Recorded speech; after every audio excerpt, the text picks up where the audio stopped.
Sekarang ini hidup kita ini kehilangan barokah. Ilmu tuh hebat tapi tidak ada berkahnya. Buktinya di Jakarta itu ada orang ahli hukum kena hukuman. Itu tidak masuk akal itu. Ada hakim agung di Mahkamah Agung, ada ketua Mahkamah Konstitusi, itu benteng hukum Indonesia, puncaknya para hakim, ditangkap, diamankan, orang yang biasa menghakimi dan menghukumi malah kena hukuman. Bener nggak? Nih enaknya kiai yang nggak pernah jadi tim sukses tuh pidatonya begini Pak. Saya ingin sampaikan yang penting-penting. Dulu saya ngaji Sahih Muslim Pak.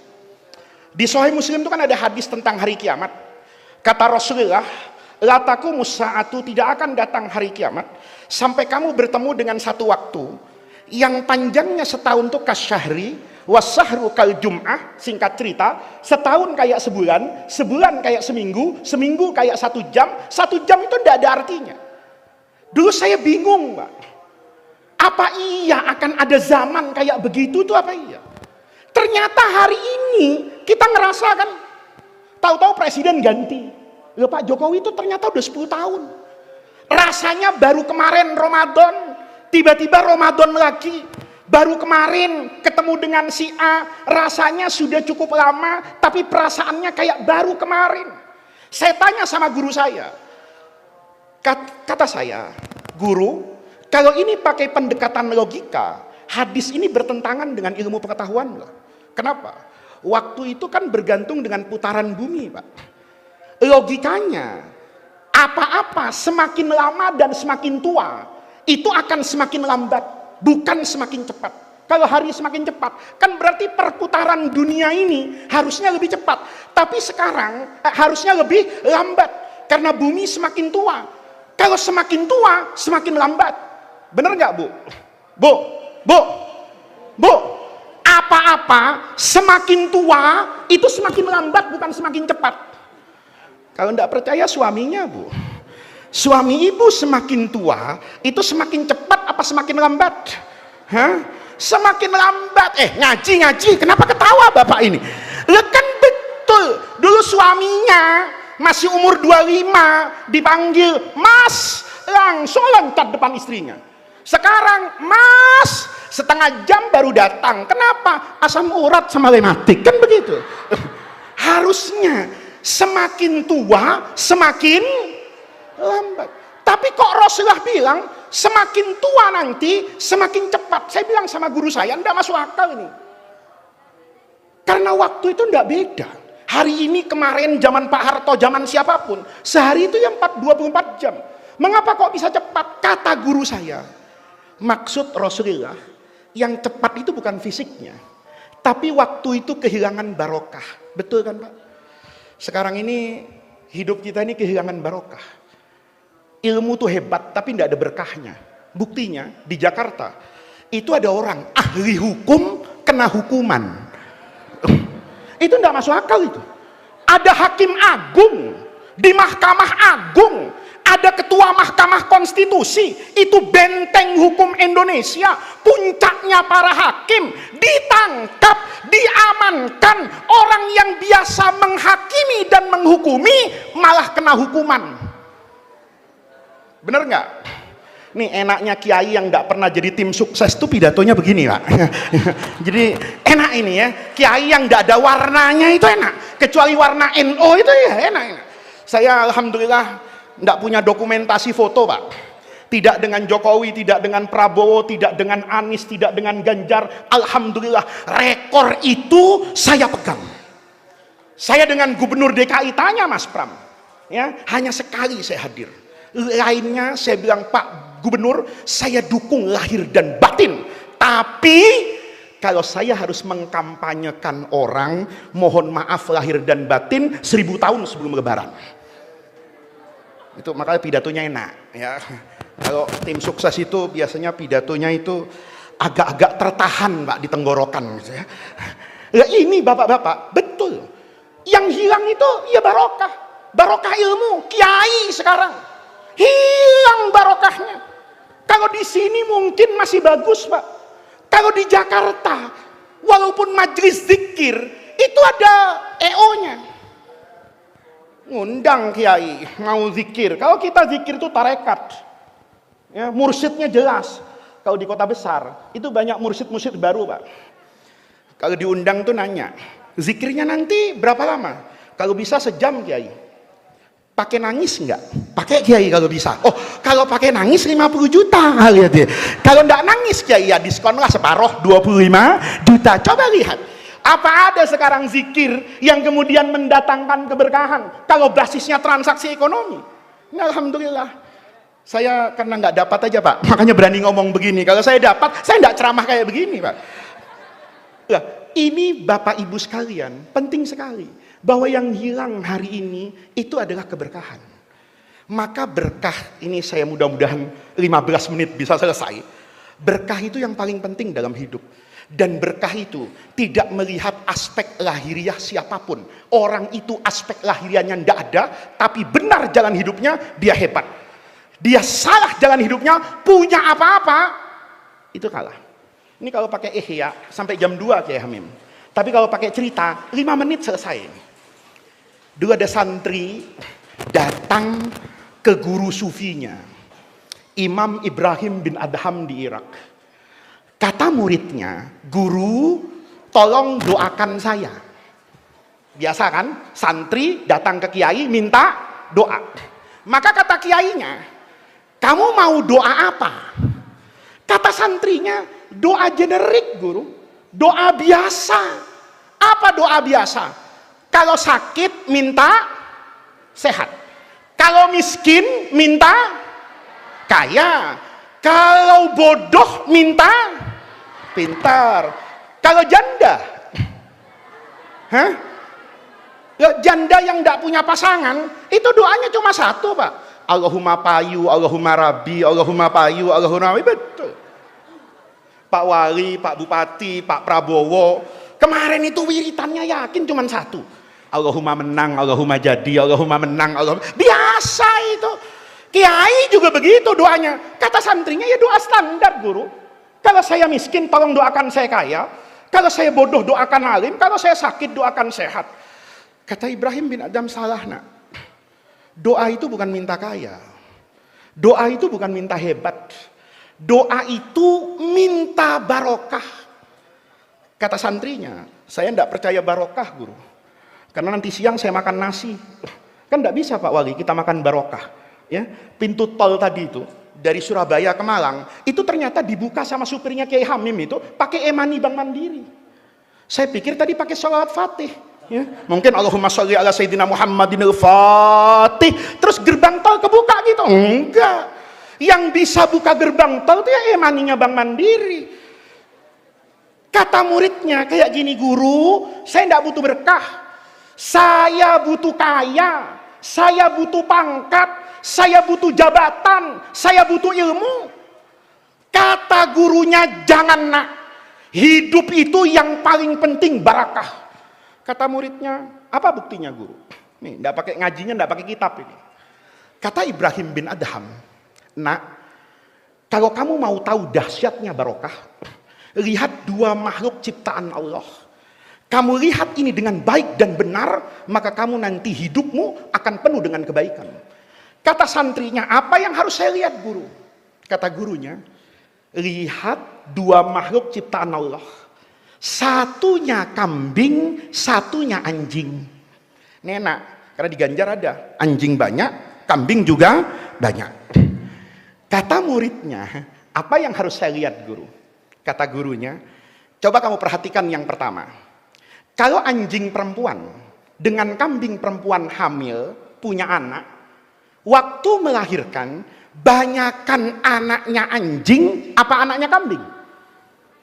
Anaknya anjing apa anaknya kambing? Anaknya anjing. Kambing itu anaknya paling banyak 2, kadang-kadang 1. Tapi anjing kalau punya anak itu bisa 5, bisa 6 ekor. Ingat, waktu lahir jumlahnya banyakkan anjing. Kata Ibrahim bin Adham, yang kedua coba kamu lihat nak. Setelah lahir, hidup besar, kalau seandainya anjing dengan kambing, itu ada dukcapilnya. Wajib punya nomor induk kependudukan hewan. Ya. Semua anjing, semua kambing wajib punya KTP. Bahasa kerennya, ternyata populasinya, jumlahnya itu lebih banyak kambing daripada anjing. Padahal waktu lahir lebih banyak anjing. Tapi setelah besar aneh, yang lahirnya banyak jadi sedikit, yang lahirnya sedikit jadi banyak. Kata gurunya, bukankah itu berkah, Nak? Iya ya guru. Kata gurunya bukan cuma itu. Yang terakhir coba kamu perhatikan. Unik. Anjing itu lahirnya banyak, tidak mati-mati karena tidak dimakan. Kambing itu lahirnya banyak, tiap hari mati. Ayo coba lihat di Malang ini. Setiap hari yang mati banyakan anjing apa kambing? Kambing. Buktinya pesantren Raudhatul Ulum ini bikin haul. Yang mati kambing, bukan anjing. Buktinya apa? Saya masuk ke rumah Kiai Hamim tadi sama Pak Wali Kota dan Pak Bupati. Kita disediakan nasi mandi kambing. Saya belum pernah datang haul atau maulid, panitia bilang, Gus, kali ini masakannya sangat istimewa, kami bikin nasi mandi anjing dada. Semuanya kambing. Coba lihat ini. Hari raya Idul Adha, begitu masuk awal Dzulhijjah, itu kambing galau. Anjing tenang. Ada ibu-ibu nih hamil di Malang, apalagi hamilnya besar. Kata anjing, Masya Allah, ini ibu perutnya besar sekali ini. Ini kalau di dalam perutnya ada bayi laki-laki 2, lahiran saya mati berempat, kata kambing. Bener enggak? Karena perempuan kalau hamil melahirkan anak ada sunnah namanya akekah. Kalau bayinya laki sunnahnya motong kambing 2. Kalau bayinya kembar 2 berarti motong kambing 4. Itu ada ibu-ibu hamil jalan-jalan, itu kambing kena mental, kata Gen Z itu. Kenapa? Masya Allah, ini lahir mati saya. Coba ada tukang sate dari Gondang Legi sampai Malang, tanya nanti sore, Pak, ini sate anjing apa sate kambing? Pasti jawabannya kambing. Berarti yang mati tiap hari kambing. Lahirnya sedikit, dagingnya dimakan orang sedunia, mati mungkin tiap jam, tapi jumlahnya banyak. Sementara anjing itu lahirnya banyak, dagingnya tidak dikonsumsi oleh mayoritas orang di dunia. Anehnya jumlah populasinya itu tidak pernah, kata dokter hewan, melebihi dari 1/4 kambing. Dengar kayak gitu, Ibrahim bin Adham bilang, bener guru, ternyata berkah itu ada. Buktinya yang namanya kambing itu dapat berkah, lahirnya sedikit, mati tiap hari tapi banyak. Maka pertanyaannya, kata muridnya, apa rahasianya guru? Kenapa kambing yang dapat barokah bukan anjing? Kata gurunya, sebelum sampai ke sana nak, kamu dengarkan apa yang akan saya katakan. Kambing itu dapat barokah, anjing itu kehilangan barokah. Padahal kalau dilihat dari aspek lahiriah kemanusiaan, itu yang namanya kambing mesti kalah sama anjing. Kata muridnya, apa maksud guru? Begini nak, kata gurunya, coba kamu pikirkan, manusia itu dalam hidup dihormati itu karena apanya? Manusia itu kita hormati orang itu karena apanya? Kata Ibrahim bin Adham, yang pertama biasanya karena nasabnya. Ya, ini kan lagi ribut nasab ini Pak, ya kan? Nasab itu kan bukan cuma habaib, kiai juga nasab. Ya. Orang itu dihormati biasanya karena nasabnya. Yang kedua karena ilmunya. Ilmunya hebat, dia dihormati. Yang ketiga biasanya karena tampangnya. Kalau cantik dihormati, kalau tampan dihormati. Kata Ibrahim bin Adham, tidak usah lebar kemana-mana. 3 ini saja kita adu. Mana yang lebih hebat antara anjing sama kambing? Yang pertama nasab. Ya, di Gondang Legi ini kan belum pernah kan belajar nasab kambing sama nasab anjing. Ya, ributnya kan nasab Ba'alawi aja kan, ya kan? Ya. Nggak pernah kan belajar nasab anjing sama nasab kambing? Ibrahim bin Adham nanya. Orang itu dihormati karena nasabnya. Buktinya apa? Saya dengan Kiai Hamim.